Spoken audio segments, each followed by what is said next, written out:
Wraith is the most powerful car Rolls-Royce has ever made, and perhaps the closest thing to a sports car we've ever seen from the brand.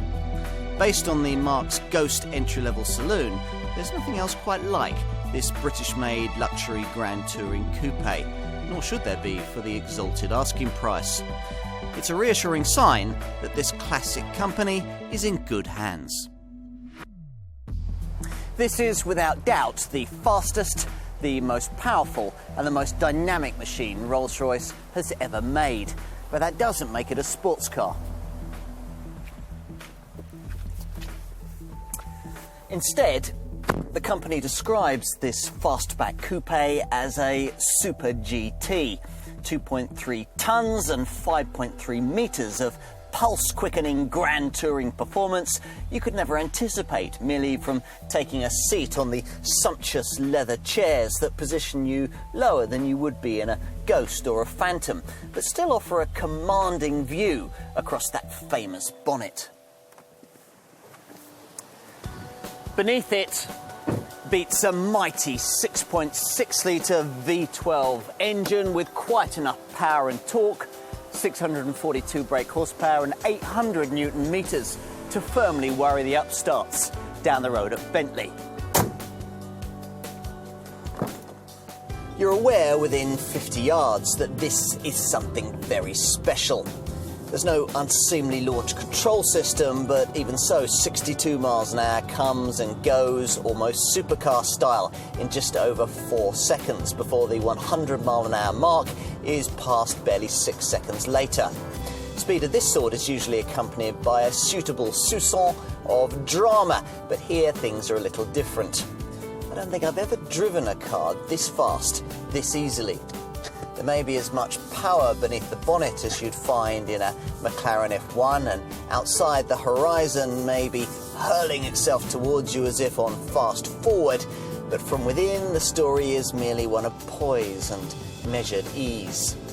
Perhaps it's the smooth throttle mapping, or maybe the refinement of the suspension, the lack of wind noise, the well-oiled feel to the steering, or the feeling that instead of being powered by an engine, you're being propelled from behind by the benevolence of some giant hand.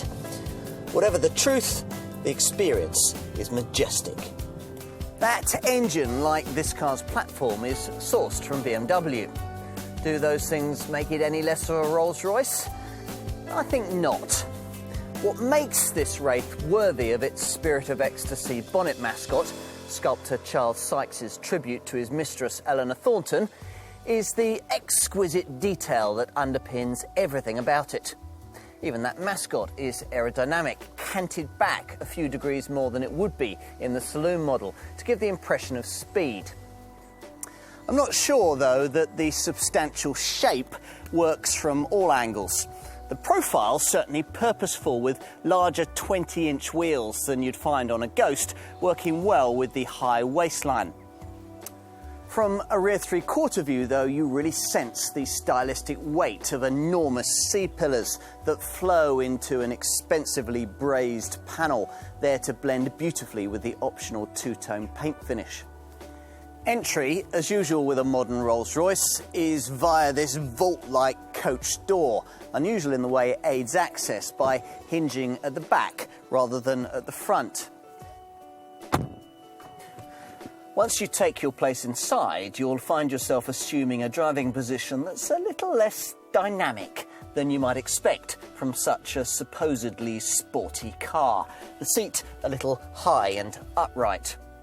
It's certainly very easy to get comfortable with an all-pervading feel of luxury that you touch, feel, smell and enjoy all over again every time you take the wheel. The buttery soft leather is exquisite, and I also love this Canadelle panelling made of Brazilian rosewood that reminds me more of something you'd berth in the marina at Antibes. I was talking earlier about the design of the coach doors, the benefit of which you'll really start to appreciate when it comes to taking a seat in the rear, for the lack of B-pillar impediment makes access easy.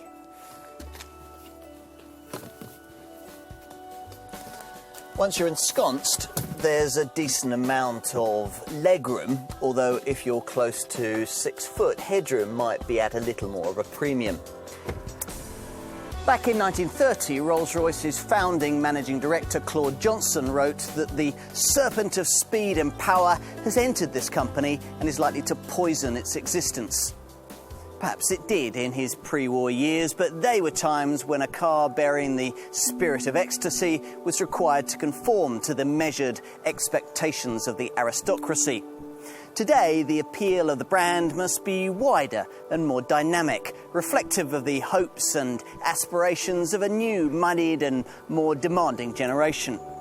It must deliver more models like this, a car for the curious, the confident and the bold, but a car that is still, in every way, a Rolls-Royce and an exquisite pleasure.